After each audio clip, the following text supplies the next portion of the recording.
Arcadian Vanguard presents The Wrestling News and your daily wrestling newscast for Tuesday, September 13th, 2022. Good morning, I'm Mike Sempervive.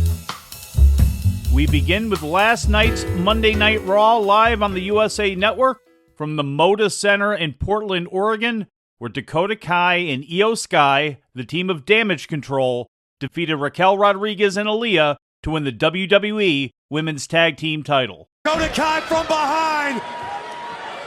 Dakota may secure this. Oh! Shoulders down. 1, 2, 3. We have new champions. We got the power. We got the rage. Control the stage. Here are your winners. And the new WWE Women's Tag Team Champions, Damage Control. The title victory came when Kai hit a modified code breaker on Aaliyah and got the pin for her team in 12 minutes and 29 seconds. In the main event, Edge defeated Dominic Mysterio by disqualification when Mysterio's fellow Judgment Day members entered the ring and joined him in attacking Edge with a steel chair. That's 2 minutes, 3 in a row. Look at the chair, for God's sake. The Judgment Day is going to end Edge's damn career. Someone's got to come out here and stop this. Who? Who would you like? Ray is down on the floor at our feet. It's probably for the best. And the Judgment Day is not done. The Judgment Day isn't even finished. It's what happened last week off the top rope. Don't do this. Don't do this. Oh my God, Coda Brosman broken the leg of Edge. Also attacked by Judgment Day during the segment was Rey Mysterio, who hit the ring earlier in the match to confront Edge. Johnny Gargano made his official WWE in-ring return earlier in the night, defeating Chad Gable. This was Gargano's first match since NXT War Games back in December 2021. In other results, Finn Balor pinned Matt Riddle after interference from Seth Rollins, and Bianca Belair successfully defended the Raw Women's title against Sonya Deville, who had answered an open challenge issued by the champion. Also on the show, Seth Rollins issued a challenge to Bobby Lashley for Lashley's United States title, and it was announced that match would occur on next week's Raw. In AEW news, the YouTube show Being the Elite, featuring AEW Executive Vice Presidents The Young Bucks and Kenny Omega, has been put on hiatus until further notice, according to an announcement made last night on Twitter shortly before 10 p.m. Eastern. Predating the formation of AEW, Being the Elite debuted in 2016 and had been produced on a weekly basis ever since, first as a promotional vehicle for the group, and later as a tool to advance their AEW storylines. It was on the January 1st, 2019 episode of Being the Elite that the formation of AEW was first announced. It was not made known if and when the show would be returning, or if its hiatus is related to the recent suspensions of Omega and the Bucks by Tony Khan. Switching back to WWE, Clash at the Castle was touted as the #1 international premium live event in WWE history in an infographic posted on Twitter yesterday morning by WWE's Chief Content Officer Paul Levesque. Levesque also indicated that the event brought in the largest European wrestling gate ever. The announced sellout figure for Clash at the Castle was 62,296, although last week's Wrestling Observer newsletter pointed out that only 49,000 of those were paid tickets, and that the actual sellout capacity in WWE's setup at Principality Stadium was 71,500.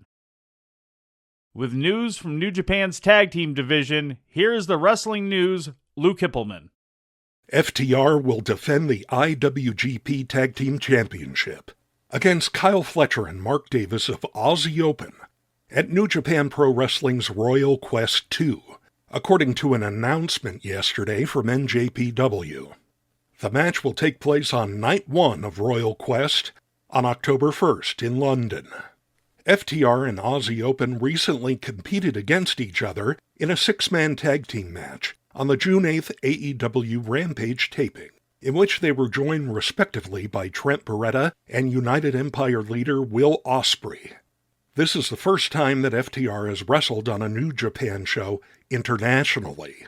The duo competed in a 6-man tag team match alongside Alex Zane against Aussie Open and TJP on New Japan's Music City Mayhem pay-per-view on July 30th in Nashville. For the Wrestling News, I'm Lou Kipilman. In ratings news, full numbers are in for last Friday's broadcasts of AEW Rampage and WWE SmackDown. The taped edition of Rampage on TNT pulled in an average of 429,000 viewers, according to Showbuzz Daily.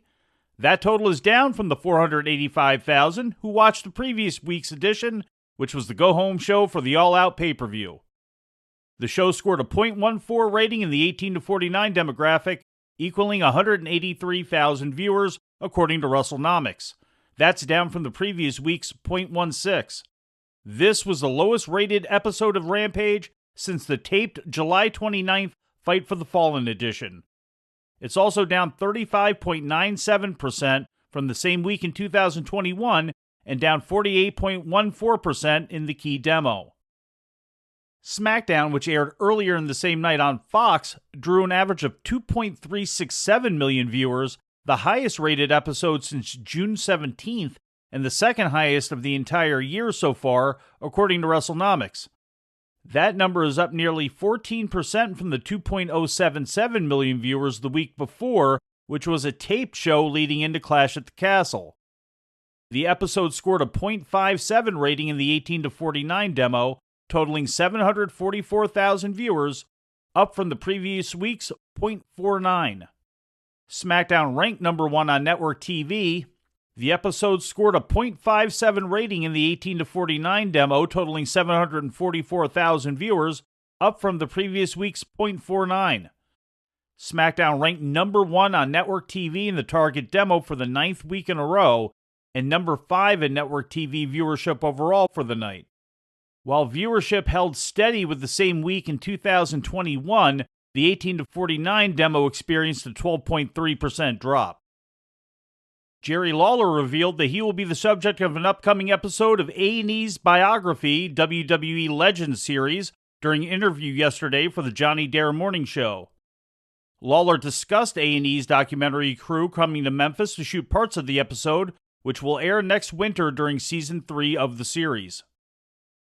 In news from outside the ring, Mercedes Varano and Trinity Fatu, previously known in the WWE as Sasha Banks and Naomi, made their runway modeling debuts over the weekend, appearing in shows for designers Mr. Triple X and Jessica Jade as part of New York Fashion Week. Varando revealed in an interview with the New York Post that she will also be the subject of a spread in the October issue of Vogue Scandinavia.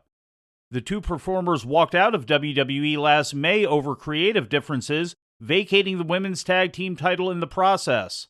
It was reported in early August that they had been negotiating their return to the company, but a specific date is not yet known.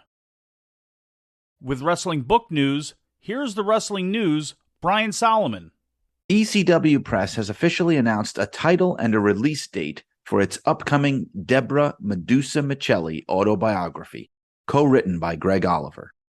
The Woman Who Would Be King, the Medusa story, will be out on April 1st of next year, and will chronicle the WWE Hall of Famer's wrestling career as both Medusa and Alundra Blaze, as well as her time as a competitive monster truck driver. The book will also include a foreword by Paul Heyman, who worked as Medusa's manager during her Dangerous Alliance days in WCW in the early 1990s. This book will be the 8th wrestling book authored or co-authored by Oliver. Out this week, the memoir of Dick Ebersol, the longtime TV executive who helped bring the WWF's Saturday Night's Main Event to NBC in the 1980s and helped first launch the XFL in 2001, was officially released today from Simon & Schuster. From Saturday night to Sunday night, my 40 years of laughter, tears, and touchdowns in TV recounts the former NBC Sports chairman's work on Saturday Night Live, the Olympics, the NBA, and Friday Night Videos, in addition to the WWF. Ebersol partnered with Vince McMahon in 1985 to create Saturday Night's Main Event, a rating success for NBC, which raised the production values of WWF television and brought professional wrestling back to national network television for the first time since the 1950s. For the wrestling news, I'm Brian Solomon. And now taking a look at Japan, New Japan Pro Wrestling had off day from official touring on Monday, which gave 3 of its roster members a chance to run a self-produced card at the Yoyogi National Stadium No. 2 Gymnasium in Tokyo. Taka Michinoku joined with El Desperado and Taichi to run Taka Taichi Despi Mania under the banner of Michinoku's wrestling school and small promotion JTO Just Tap Out, and with the support of New Japan.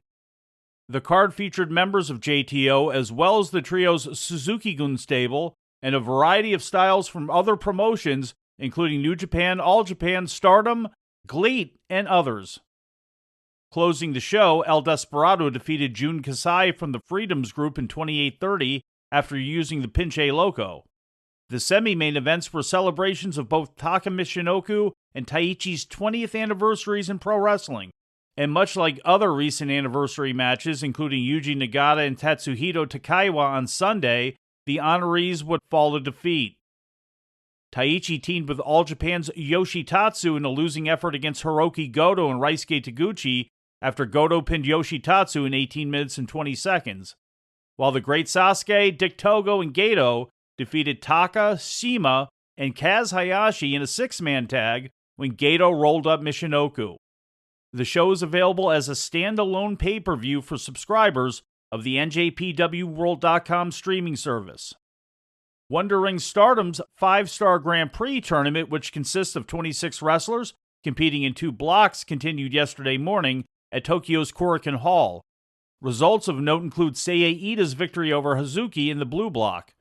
Hazuki has now lost 3 straight after winning her first 7 matches, but remains in first place of the blue block with 14 points. As a result of Hazuki's loss, Saya Kamitani, who had last night off, remains only 2 points behind. Also in the blue block, Amy Sorhei had the opportunity to leapfrog Julia and move into a second-place tie with Kamitani with a victory over Mina Shirakawa, but ended up going down to defeat. Other winners in the blue block matches were Natsupoi and Mayu Iwatani. Izumi could have taken sole possession of first place in the red block with a win over Risa Sera, but failed and remained tied with Himeka, who was idle yesterday, with 12 points. Other winners in the Red Stars block were Saki, Utami Hayashishita, Syuri, and Tam Nakano. There are 5 shows remaining before the final night, which takes place on October 1st. One correction from yesterday's Lucha Libre report, it was actually Villano 3 Jr. who wrestled in the main event on the AAA Ring and Rockstars show in Quintana Roo, and not Villano 3. Villano 3 had unfortunately passed away in 2018. We apologize for the error. Also, we want to remind you that the Wrestling News is on Twitter. Follow at Wrestling News AV for Arcadian Vanguard's daily wrestling newscast, breaking news, and more. Once again, follow at Wrestling News AV for the wrestling news. For those who utilize Amazon Echo devices, make the wrestling news a part of your daily routine. Just say, Alexa, play the Wrestling News podcast. Make sure you add podcast at the end, as she's very particular. And finally, the Wrestling News is now on Facebook. Visit facebook.com/WrestlingNewsAV to follow the Wrestling News. And that's the news for today. If anything happens, we will be here to tell you about it.